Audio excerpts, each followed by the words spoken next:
눈보라가 거세게 몰아칩니다. 가혹하리만큼 끝도 없이 내리는 눈은 그칠 개미가 보이지 않은 채 한없이 이어집니다. 1959년 2월 2일, 그날은 유독 지독할 정도로 추운 날이었습니다.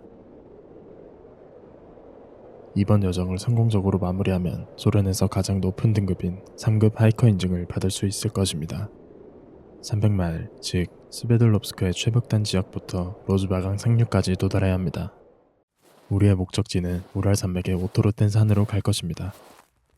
우랄 공대 출신의 젊은 소련인 10명으로 구성되었으며 등산에 꽤 유능한 팀이었습니다. 팀의 리더인 이고르 디아틀로프의 전두 지휘하에 눈보라가 더 거세지기 전 이 긴 여정을 마무리해야 할 것입니다. 하지만 이 여정이 훗날 거대한 미스테리로 회자될 디아틀로프 사건으로 남겨질 사실을 그날 그 누구도 몰랐습니다.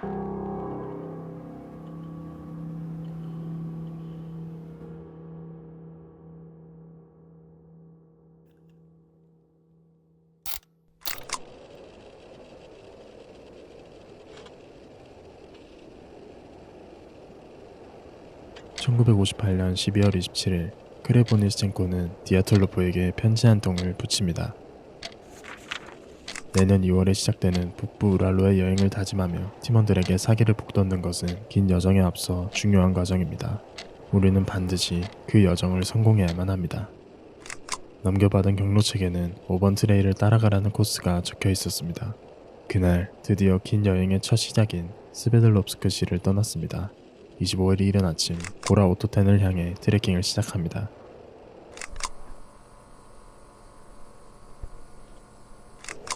기상이 그리 좋지 않습니다. 바람이 시속 24에서 30마일 이하일 때는 일정을 모두 취소하고 바람이 없는 화씨 40도일 때도 마찬가지입니다. 아마 대원들 중 일부는 이 사실을 알고 있을 겁니다. 이 날씨가 얼마나 지속될지 모르겠습니다. 대원 중 류마티즘과 선천적 심장병을 앓고 있었던 멤버 유리 유딘이 두통을 호소합니다. 함께 하이킹을 할 수 없다고 판단하여 9명의 멤버로 추려진 후 그는 썰매를 타고 돌아갔습니다. 남은 우리는 로즈바강 유역에서 앞으로의 계획을 세우며 밤을 보내야 합니다. 내일 아우스피아 강으로 향할 것입니다.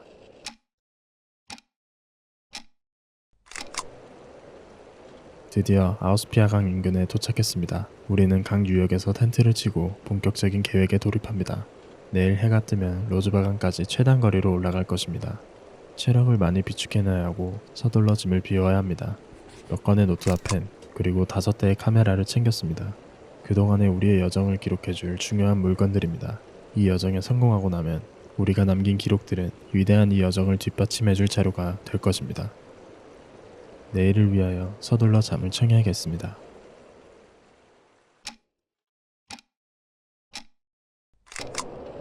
기상이 예상보다 좋지 않습니다. 산에 폭설이 몰아치기 시작해 시야 확보가 어렵습니다. 예정된 방향을 잃은 듯합니다. 원래 예정대로라면 고개를 넘은 후 반대편에 밤을 보낼 캠프를 만들 계획이었지만 서쪽 홀라트 샤흘로 계획을 틀어야겠습니다. 일단 날씨로부터 몸을 보호해야 합니다. 서둘러 캐시 라바즈를 만든 후 그곳에다 짐도 보관해야겠습니다.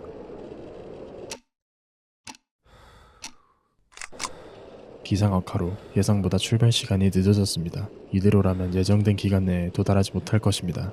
약속된 2월 12일까지 우리가 왔던 곳으로 가려면 조금 서둘러 올라가야 할 것입니다. 우리는 경로에서 2km 정도 떨어진 곳으로 이동한 후 북쪽 경사면에 텐트를 쳐야겠습니다. 텐트를 친 곳은 홀라트 샤흘이라는 산입니다. 인근에 사는 원주민 만시족에 의해 죽음의 산이라고 불려진다고 합니다. 어딘지 모를 불안한 기운이 감돌지만 어찌됐든 나아가야만 합니다. 우리가 텐트를 친 곳의 경사는 15도에서 30도 정도 돼 보입니다. 짐을 보호하기에 큰 무리는 없을 것입니다. 이제 서둘러 발걸음을 옮겨야겠습니다.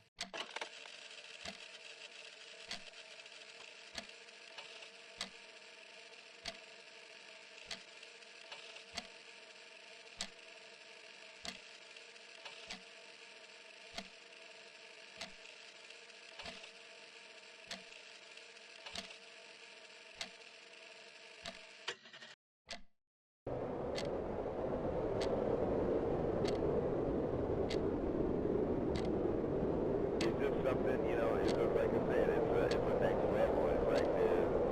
Oh, I had to run down here to Heber Iron. We've got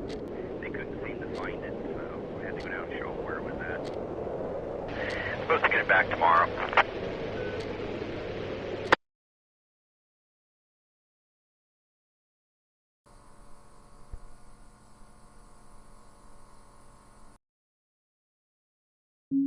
(2월 12일) 유리 유디는 계속해서 대원들에게 연락을 시도합니다. 오늘은 대원들이 무사히 여정을 마치고 돌아오기로 한 날짜입니다. 이런 원정에서 며칠 동안 연락이 지연되는 것은 흔한 일이었기 때문에 그는 침착하게 기다려보기로 결심합니다.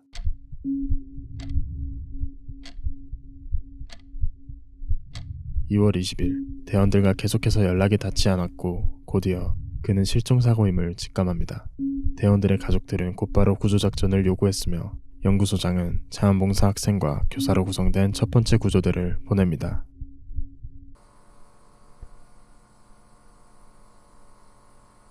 수색이 시작됐습니다. 많은 학생들이 실종된 대원들을 찾기 위해 지원했습니다. (2월 21일) 여러 구조대가 파견됩니다. 구조대는 두 그룹으로 나눠졌으며 두 그룹 모두 해당 지역에 여행을 마치고 온 이들로 지형을 잘 알고 있었습니다. (2월 26일) 수색대는 실종된 대원들의 텐트를 발견하고 당황하게 됩니다. 텐트에서 무슨 일이 일어났는지 이해하는 것, 사건의 연쇄에서 매우 중요한 노드일 것입니다. 하지만 당황스러운 점은 계속해서 출몰합니다. 텐트 측면 칼로 찢은 흔적이 있습니다. 수사관은 텐트 외부가 아닌 내부에서 찢겨졌다고 말합니다. 추정하자면 마치 누군가의 공격을 받아 텐트의 입구로 나갈 여유조차 없었던 상황에서 대원들은 급하게 텐트를 찢고 어딘가로 도망치듯 달아났음을 추측할 수 있습니다. 수사의 방향이 완전히 바뀌기 시작합니다.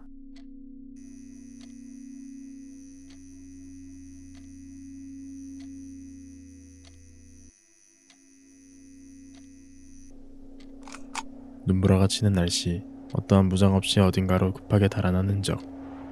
수색대는 평범한 조난사건이 아님을 직감하게 됩니다. 텐트 주위에 발견된 발자국은 없지만 40m 아래쯤엔 발견할 수 있을지도 모릅니다. 경사로를 따라 약 1km를 내려가는 도중 머지않아 그들의 흔적을 발견합니다. 산에서 발자국을 보존할 수 있는 이유는 바람이 작용하는 방식 때문입니다. 발자국 아래의 눈이 압축되어 바람에 침식되지 않고 그 주변 눈이 바람에 의해 닦여지면 발자국 아래에 있던 눈은 마치 기둥처럼 솟아오르는 형태로 나타나게 됩니다. 마침내 두 구의 시신이 발견됩니다.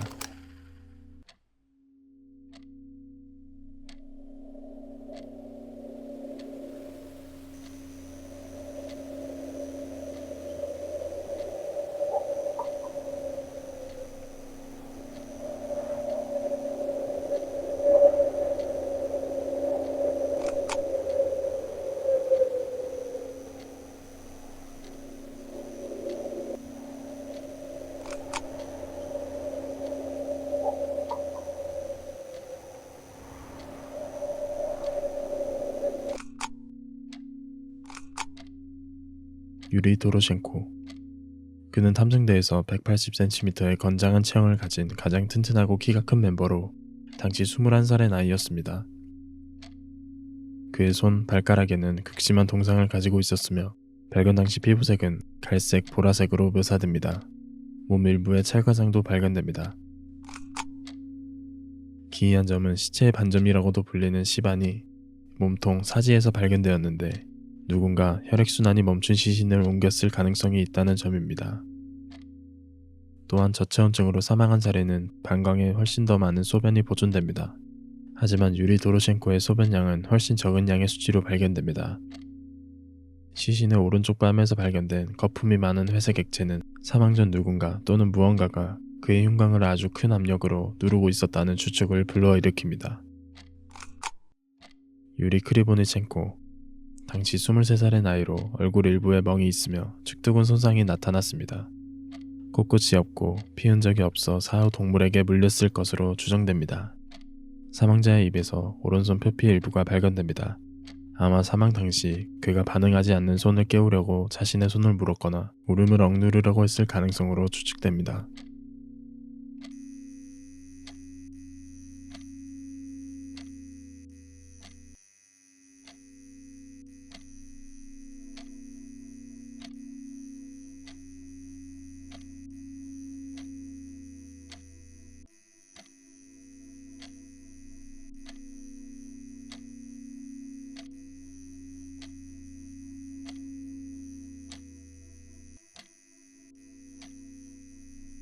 두구의 시신 주변 전나무에 칼로 벤 흔적을 발견합니다. 잘린 가지 중 하나를 제외하고는 남은 가지를 하나도 발견하지 못했습니다. 의문점은 시신에서 칼을 발견하지 못했다는 사실입니다. 수색대는 잘린 나뭇가지의 행방을 추측했으나 이렇다 할 결론을 내지 못한 채 발걸음을 옮깁니다. 얼마 지나지 않아 삼나무에서 300m 떨어진 부근 세 구의 시신을 더 발견합니다. 세 구의 시신 모두 텐트로 다시 돌아가려 했던 장면을 암시하듯 그들이 걸어온 경로 쪽으로 머리를 향한 채 발견됩니다.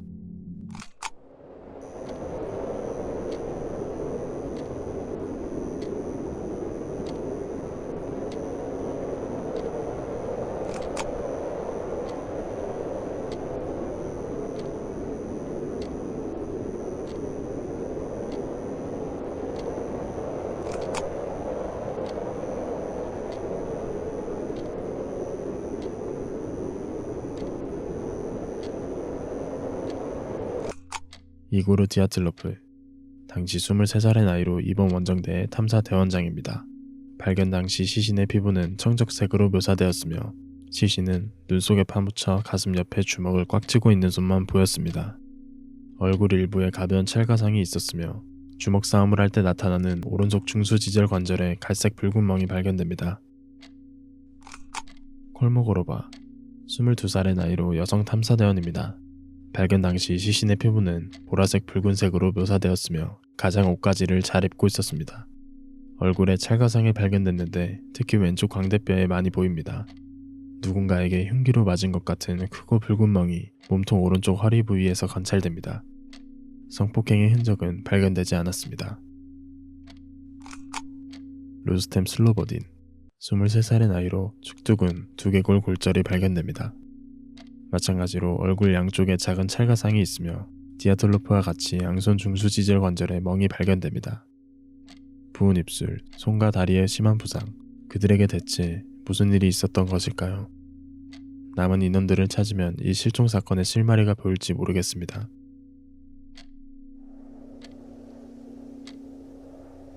수색 작업이 계속됐지만 2달이 지나도록 나머지 4명의 대원들의 행방이 보이지 않습니다. 그들의 생존 가능성은 점점 희미해집니다. 만약 그들의 시신을 발견한다 하더라도 눈 속에 파묻혀 발견하기 더욱 어려울 것입니다.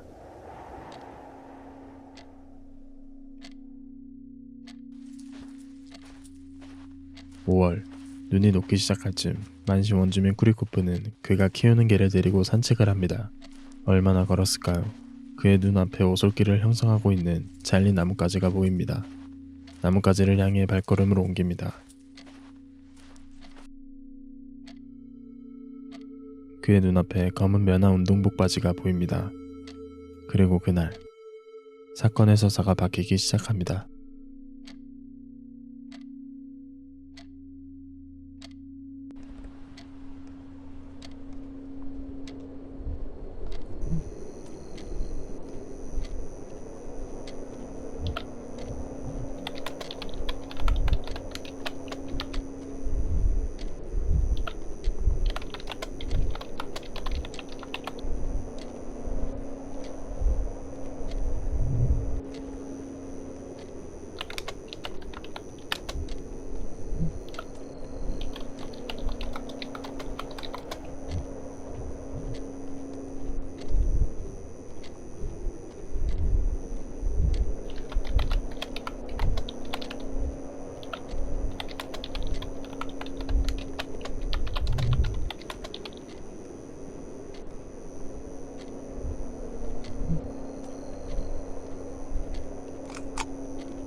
류드밀라 두비니나, 20세의 나이로 팀의 마지막 여성 대원입니다.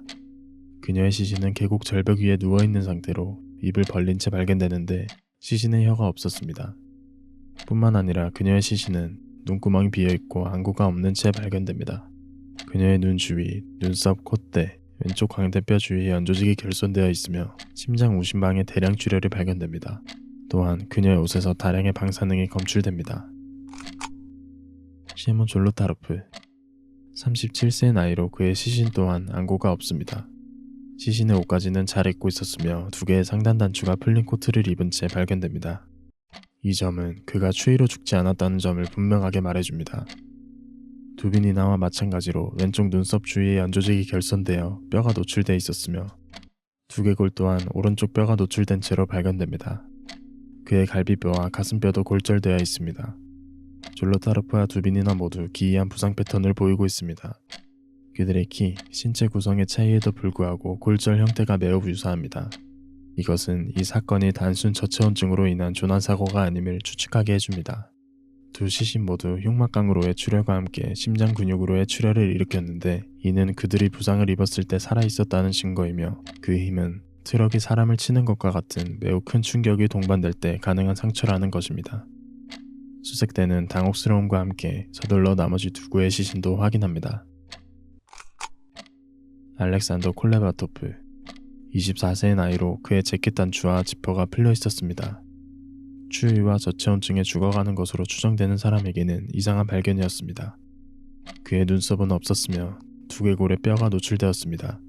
그의 옷에서 마찬가지로 높은 수준의 방사능이 검출됩니다.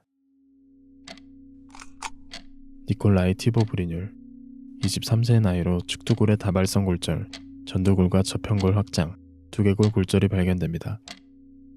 그가 만약 살아있었다면 심각한 뇌진탕을 겪었을 것입니다. 1959년 9명의 등반가에게 일어난 이 기이한 죽음의 진실. 소련 당국은 명확한 원인을 밝히지 못한 채 사건을 종결시켰습니다. 사람들은 디아틀로프 사건의 진실을 파헤치기 위해 다양한 가설을 제시하며 의문을 품기 시작합니다.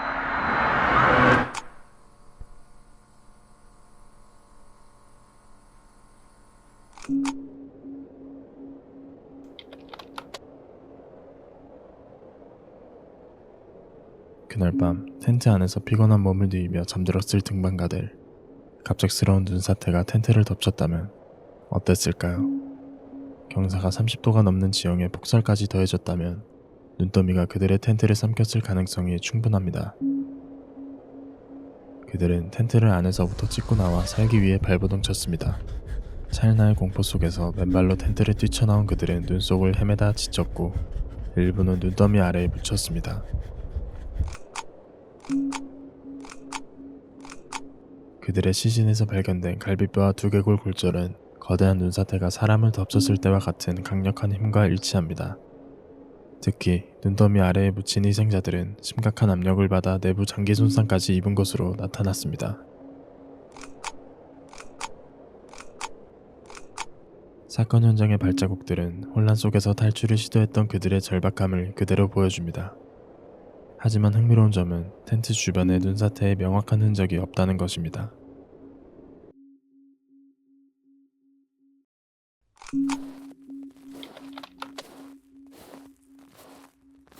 디아틀로프 고개의 밤은 혹독했습니다.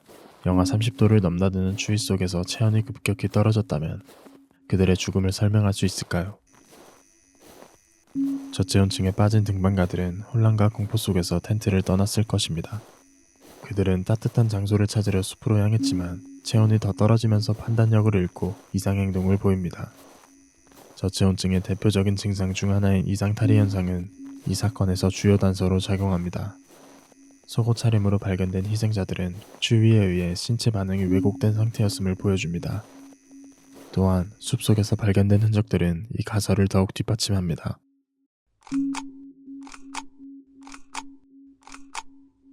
희생자들 중 일부는 불을 피우면서 생존을 시도했으며 불 주변에는 나뭇가지가 불완전하게 태워져 있었습니다. 그들의 체온이 떨어지면서 혼란은 더 가중되었고 이는 서로 흩어져 비극적인 최후를 맞이한 원인으로 추정됩니다.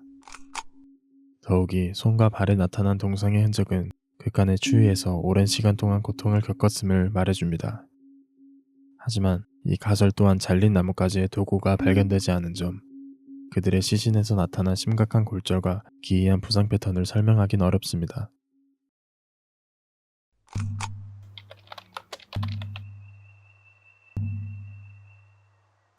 만시족 이론의 옹호자들은 하이커들이 만시족 사냥터에 들어갔기 때문에 죽었을 수도 있다고 말합니다. 디아틀로프 고개는 만시족 원주민의 성지와 가까운 곳에 위치해 있습니다. 만약 등반가들이 성지를 침범했다면 그들이 원주민에게 공격을 받았을 가능성도 배제할 수 없습니다.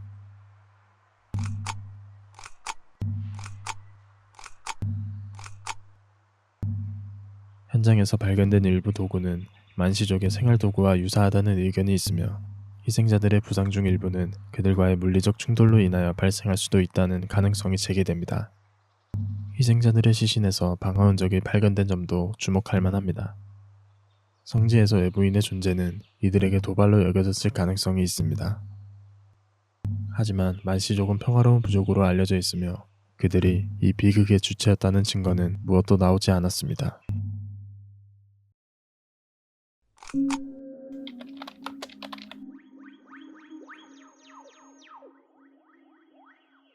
디아틀로프 패스 사건은 기이한 현상들로 가득합니다. 그날 밤 3명의 군인, 2개의 하이커팀, 인근 지역 주민들은 하늘에서 빛나는 구체를 목격합니다.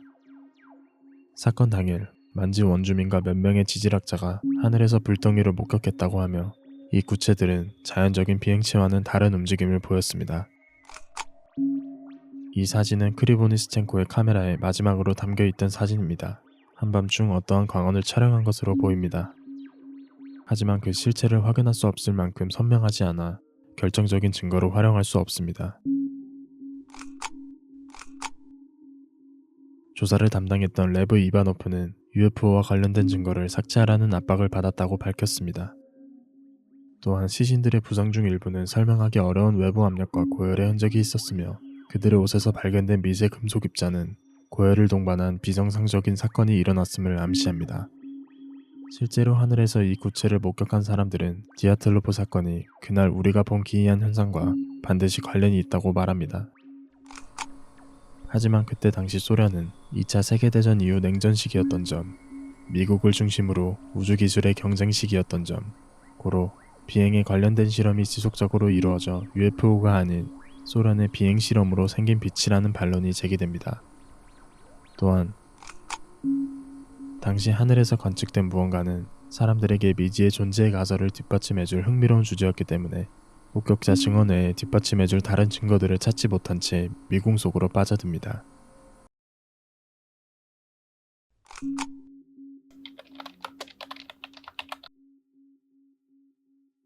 이 가설은 텐트가 내부에서 찢어졌다는 사실에 주목합니다. 또한 텐트 주변 급박하게 내달린 흔적과는 달리 산을 내려온 발자국은 왜 그토록 차분한 형태인지 의문을 품습니다. 텐트의 구조를 보면 바깥으로 연기가 빠지도록 스토브가 설치되어 있습니다. 그들의 일기장을 보면 사건 전날 텐트 안에서 베이컨과 햄을 먹었다는 사실을 알 수 있습니다. 아마 이 스토브를 분해하던 중 배기구를 뜯어내자 안에 있던 인골물이 발아있을 것으로 추정됩니다. 배기구가 없으니 텐트 안은 순식간에 연기로 가득 찼습니다. 앞이 보이지 않을 만큼 가득 찬 연기와 불로 인한 패닉으로 연기를 내보내기 위해 텐트 위쪽에 칼로 구멍을 내기 시작합니다. 이 방법이 통하지 않자 텐트 옆을 칼로 찢어 겁을 먹은 채 텐트 밖으로 뛰쳐나오게 됩니다. 이 가설을 뒷받침하는 증거들로는 몇 명의 옷에서 불에 탄 자국이 발견됐습니다. 또한 몇 명의 입 주변에서 혈액이 검출됩니다. 이는 기침으로 인한 혈액으로 추정되며 연기 중독 증상 중 하나입니다. 이 사진은 사건 전날 카메라에 담긴 사진입니다. 설산에서 등반객의 옷이 불에 탔다면 높은 확률로 그들이 직접 피운 불이 원인일 가능성이 큽니다. 스토브에서 튄 불꽃이 이유일 수도 있겠죠. 그들은 영하 30도를 웃도는 설산 한가운데 거처가 없는 상황에서 나무를 향해 차분히 걸어갔습니다. 모두 둘러앉아 모닥불을 피우기 위해 시도하고 몇 명은 동물에게 둘러싸여 나무 위로 올라갔습니다. 그중 옷을 잘 갖춰 입은 사람들은 숲속으로 더 들어갔습니다. 나무에서 75m 떨어진 곳에서 4명은 협곡의 가장자리를 밟아 아래로 떨어졌습니다. 바닥은 돌과 얼음으로 가득 차 치명상을 입히기 충분했습니다. 나머지 5명 중 3명은 텐트로 돌아가는 걸 시도했습니다. 나머지 2명은 희미한 불길 앞에서 생명의 불이 꺼져가고 있었죠.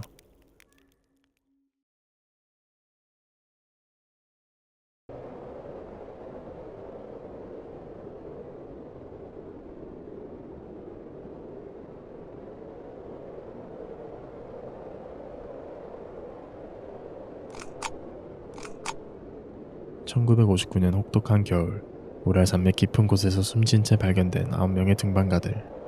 그들의 죽음을 기리기 위해 현장 근처에는 작은 묘비가 세워졌습니다. 묘비 위에는 그들의 이름이 하나하나 새겨져 있으며 그 아래엔 짧은 문구로 그들을 추모하고 있습니다.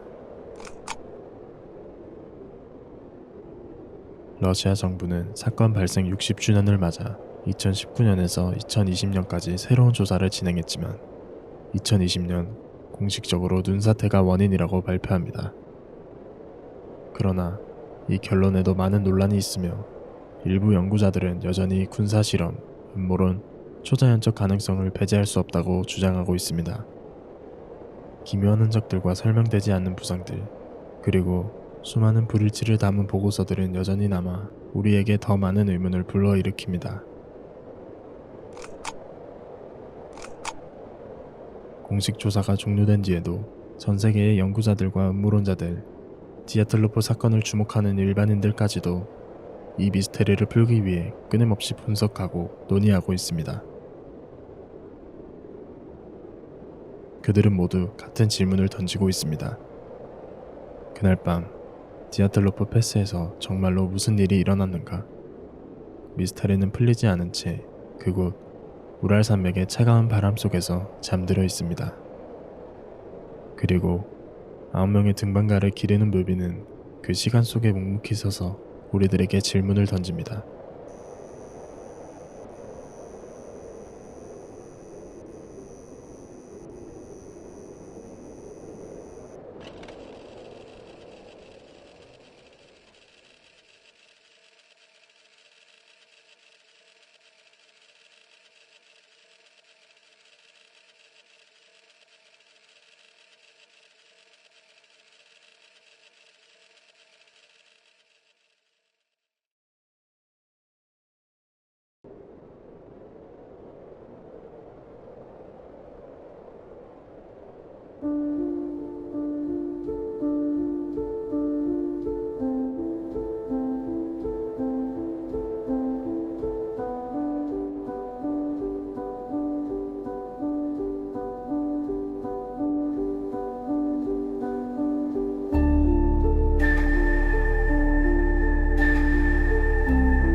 Turn around.